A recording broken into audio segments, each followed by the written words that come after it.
Just two. We have very good video from an area business where they fled from the car. A lot of businesses in the area that have been a huge help for us, allowing us to review their video surveillance, which has really helped us further the investigation.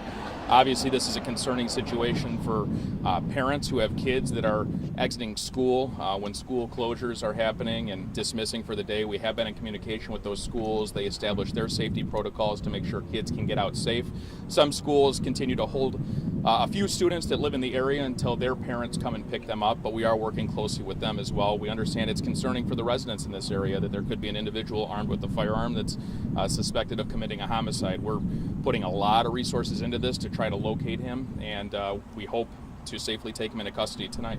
So just to reiterate, the female that is in custody, charges not yet? Not yet. Okay. The terrain this way is pretty dense and hilly and foresty. I come from manhunt in Pennsylvania, very similar.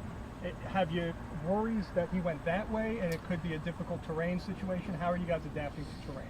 Based on evidence that we located, some video surveillance, we don't initially think that he went that direction. Certainly anybody can double back and try to step out of the perimeter and the secure zone. We do take that into consideration when our air resources get here. That will help us tremendously as well. I don't know if you can kind of talk on this, but some of the folks who've been talking to out here encountered that female, had conversations with her, and just kind of, she kind of played with their minds a bit, made it seem like she too was just a witness out here. Yeah, so it appears at face value from the information I have right now that she did attempt to blend in with some onlookers as to those that were watching the events unfold. She was apprehended pretty quickly by our responding units and our partners that came out here to assist us. And you have reason to believe that the weapon that was found in the bathroom belonged to one of them? We do have reason to believe that, yes. Okay. And do you have are you establishing like a public perimeter you're telling folks by street, or are you just saying the general area?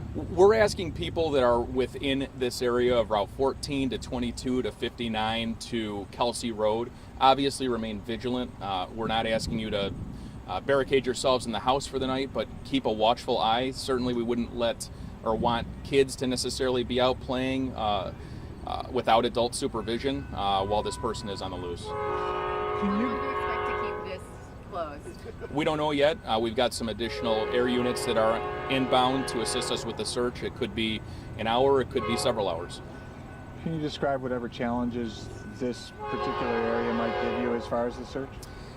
The terrain in this area, we have some waterways, we have some very dense vegetation that we're contending with. We have over a dozen canines that are out here that are a big help for our units on the ground. Our drone units that have been up from both the Sheriff's Office and multiple local assisting agencies have been a tremendous help as well. And when we have our aircraft up in the air, that should assist as well. Thank you so much. All right, thank you all. Thanks. Appreciate it, Chris.